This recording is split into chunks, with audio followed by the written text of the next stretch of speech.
مسجد میں آپ نماز پڑھنے کے لیے گئے، اللہ اکبر کہہ کر کے آپ نے ہاتھ باندھا،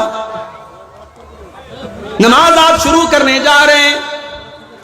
اللہ کے نبی فرماتے ہیں صلو کما رأیتمونی اصلی، نماز ویسے پڑھو جیسے اپنے نبی کو تم نے نماز پڑھتے ہوئے دیکھا ہے۔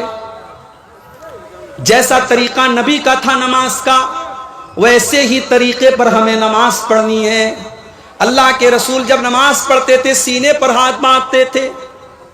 سب سے پہلے دعائے ثنا پڑھتے تھے،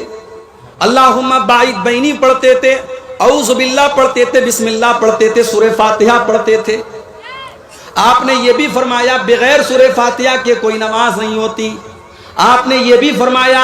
جو سورہ فاتحہ نہ پڑھے فہی خداج فہی خداج، اس کی نماز ادھوری ہے، ادھوری ہے، ادھوری ہے، اس کی نماز پوری نہیں ہے، اس کی نماز پوری نہیں ہے۔ اس کے بعد اللہ کے نبی کوئی اور سورت پڑھتے، پھر آپ رکوع میں جاتے اور رکوع میں جانے کے پہلے آپ رفع یدین کرتے، اپنے دونوں ہاتھوں کو اٹھاتے کندھے تک۔ رکوع میں جب آپ جاتے آپ کی پیٹھ اور آپ کا سر بالکل برابر ہوتا اور اطمینان سے آپ رکوع کرتے اور اپنے دونوں ہاتھوں سے اپنے گھٹنے کو مضبوطی سے پکڑ کر کے آپ رکوع کرتے۔ رکوع میں آپ نے بہت ساری دعائیں سکھائی ہیں، سب سے مشہور دعائیں سبحان ربی العظیم، یہ دعا کم سے کم 3 بار پڑھنی چاہیے، اللہ کے رسول پڑھتے تھے۔ رکوع سے اٹھنے کے بعد آپ سیدھے کھڑے ہوتے، رفع یدین کرتے، اپنے ہاتھوں کو کندھے تک اٹھاتے، سمیع اللہ لمن حمیدہ کہتے، ربنا ولک الحمد حمدا کثیرا طیبا مبارکا فی پڑھتے، آپ اطمینان سے کھڑے رہتے۔ اس کے بعد آپ سجدہ کرتے اور سجدے میں جاتے وقت پہلے اپنے ہاتھوں کو زمین پر رکھتے، پھر اپنے گھٹنے کو بعد میں رکھتے۔ سجدے میں کم سے کم 7 چیزیں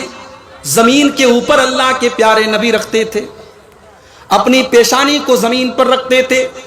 اپنی ناک کو زمین پر رکھتے تھے، پیشانی اور ناک دونوں کو ایک مانتے تھے آپ،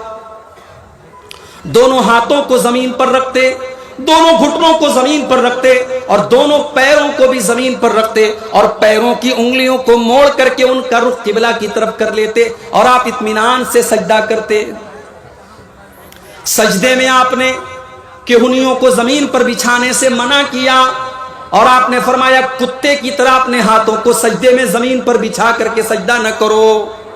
مرد کا بھی یہی طریقہ ہے، عورت کا بھی یہی طریقہ ہے، عورت بھی سجدہ ایسے ہی کرے گی جیسے مرد کرتا تھا۔ کوئی بھی صحیح حدیث ایسی نہیں کہ مرد کا سجدہ کرنے کا طریقہ الگ اور عورت کا طریقہ الگ ہے، دونوں کا طریقہ سیم ہوگا، دونوں کا طریقہ ایک ہوگا۔ سجدے میں آپ الگ الگ دعائیں پڑھتے تھے، سبحان ربی الاعلیٰ بھی پڑھتے تھے، سبوح قدوس رب الملائکۃ بھی پڑھتے تھے، اور بھی دعائیں آپ پڑھتے تھے کم سے کم 3 بار۔ سجدے سے اٹھنے کے بعد اطمینان سے آپ بیٹھ جاتے تھے، اللہم اغفر لی ورحمنی واہدنی وعافنی وارزقنی، یہ دعا آپ پڑھتے تھے، پھر دوسرا سجدہ کرتے تھے۔ دوسرا سجدہ کرنے کے بعد اطمینان سے آپ بیٹھے رہتے تھے اور پھر اٹھ کر کے آپ دوسری رکعت کے لیے آپ اٹھتے تھے اور جیسے آپ نے پہلی رکعت پڑھی تھی آپ دوسری رکعت پڑھتے تھے۔ اگر وہ نماز 3 رکعت والی یا 4 رکعت والی ہوتی تھی، اللہ کے پیارے نبی 2 رکعت پڑھنے کے بعد التحیات پڑھتے تھے، اور التحیات میں جو حدیث سے جو چیزیں ثابت ہیں کہ التحیات کے شروع سے لے کر کے سلام پھیرنے تک آپ اپنی انگلی